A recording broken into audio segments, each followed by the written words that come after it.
Baik, Shalom. Terima kasih atas kesempatan yang diberikan kepada saya. Di sini saya akan mempresentasikan hasil kerja saya, yaitu penggolongan polimer yang disusun oleh saya sendiri, Monica Molina, dengan NIM 1914720108, program studi kimia, Fakultas Matematika dan Ilmu Pengetahuan Alam, Universitas Tirwana Kalabahi. Pengertian polimer. Polimer adalah makromolekul yang digunakan dari sejumlah besar molekul kecil yang disebut dengan monomer. Polimer biasanya terdiri dari 5 monomer. Polimer berasal dari kata poli yang berarti banyak dan meros yang berarti bagian. Polimer disusun dari rangkaian monomer. Polimer dibagi menjadi dua, yaitu polimer alami dan polimer sintesis. Dan di sini saya akan menjelaskan tentang polimer sintesis. Dalam polimer sintesis terdapat beberapa bagian atau beberapa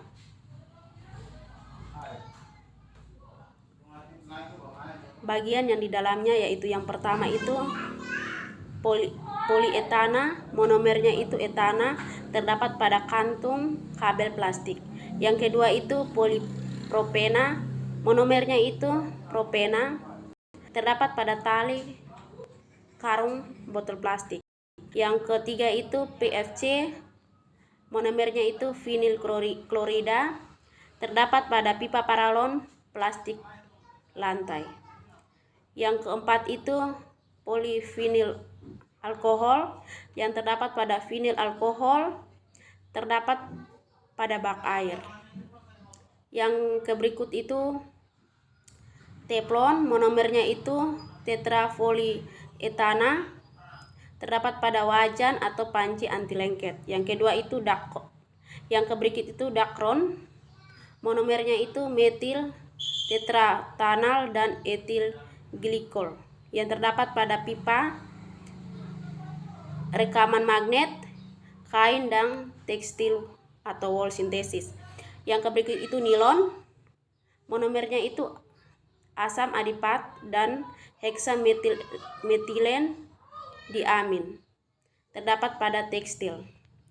Yang berikut itu polibutadiena, monomernya itu butadiena, terdapat pada ban motor. Yang berikut itu polyester, monomernya itu ester dan etilen glikol, terdapat pada ban mobil. Yang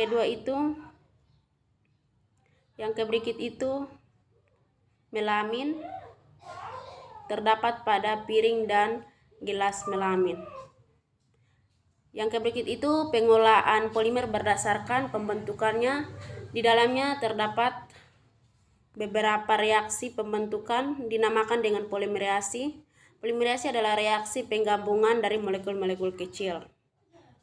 Ada dua jenis polimerasi, yaitu yang pertama itu polimerasi adisi dan polimerik kondensasi.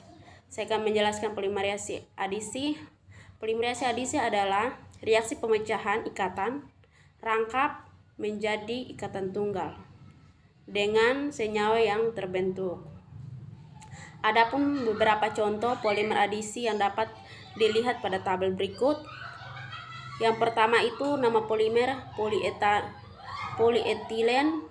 Kegunaannya itu terdapat pada tas plastik, botol mainan, isolasi listrik. Yang berikut itu polipropilen. Kegunaannya itu karpet plastik dan botol. Yang berikut itu politriena. Kegunaannya itu pemisi kayu, styrofoam, isolasi plastik, gelas plastik, mainan, bahkan penggepakan. Yang berikut itu polivinil klorida. Kegunaannya itu pipa dan genteng plastik. Yang berikut itu polivinil diklorida, yaitu plastik wrap.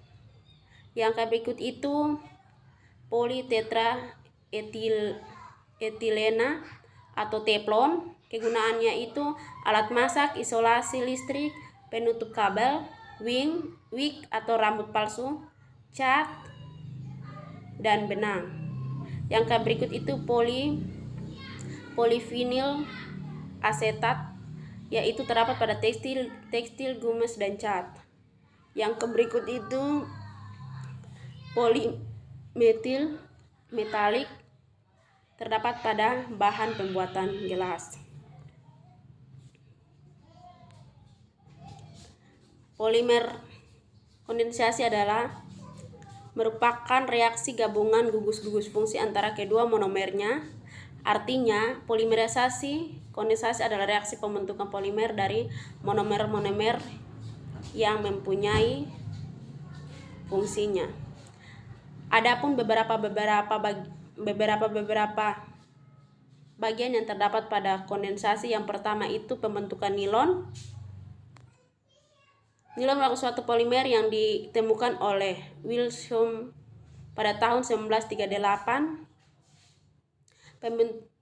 Dalam polimerisasi ini gugus karbonsilat dan dari monomer berkaitan dengan gugus amino dari monomer tersebut.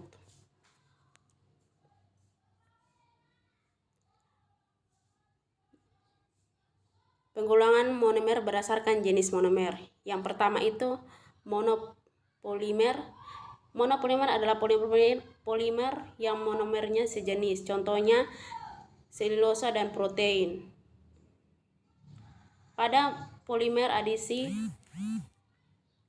homopolimer, ikatan rangkap terbuka lalu berkaitan membentuk polimer yang berikatan tunggal. Yang kedua itu copolimer. Copolimer atau disebut dengan heteropolimer adalah polimer yang monomer tidak sejenis, membentuk polimer dengan suhu dan tekanan tinggi dan dibantu dengan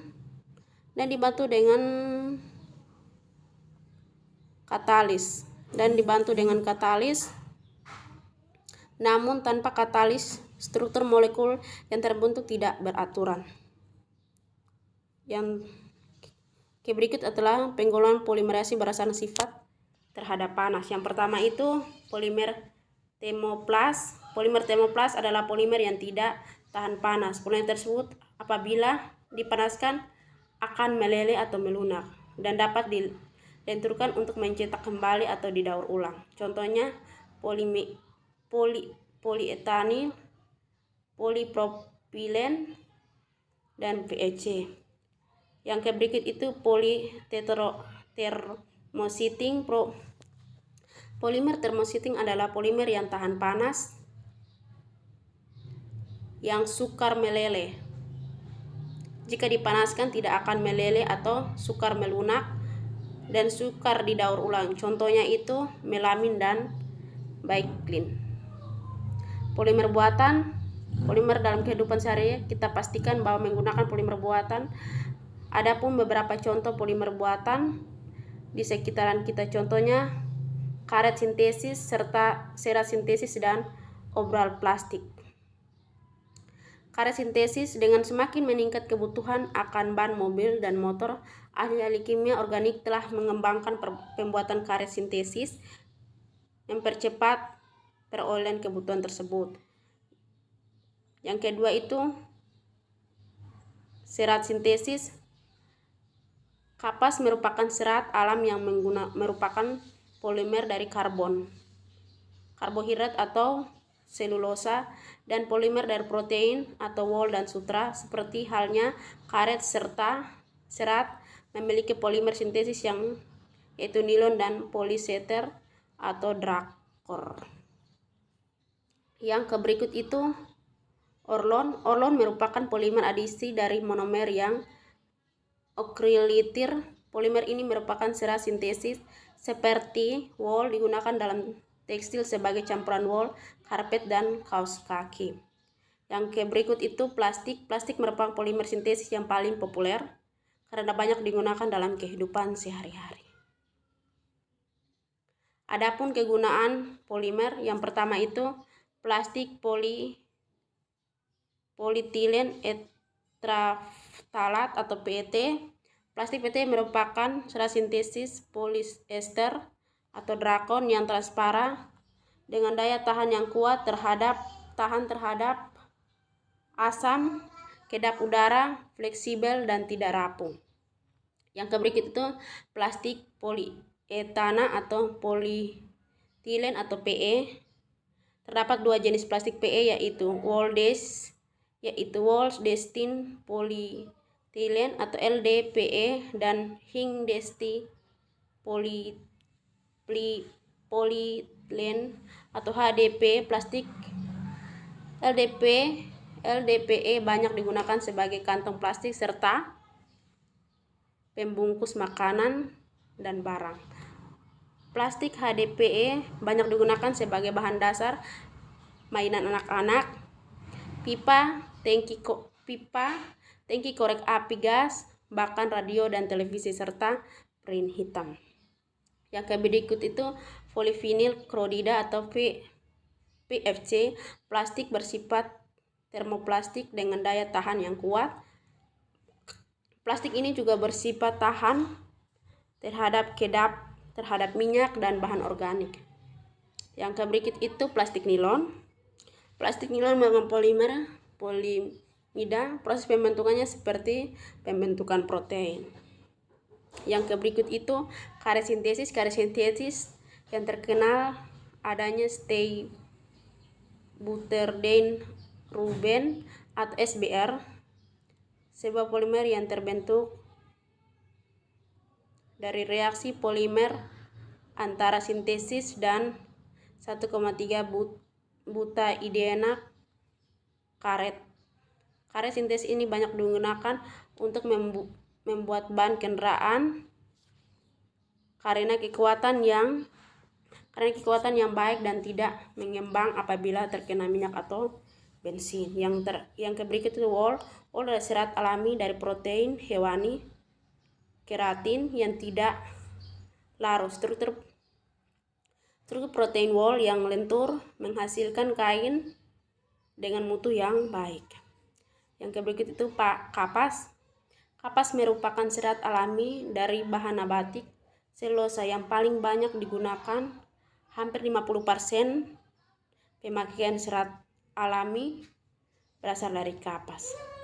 Kain kartu dibuat dari serat kapas dengan perlakuan kimia sehingga menghasilkan kain yang kuat, enak dipakai dan mudah perawatannya.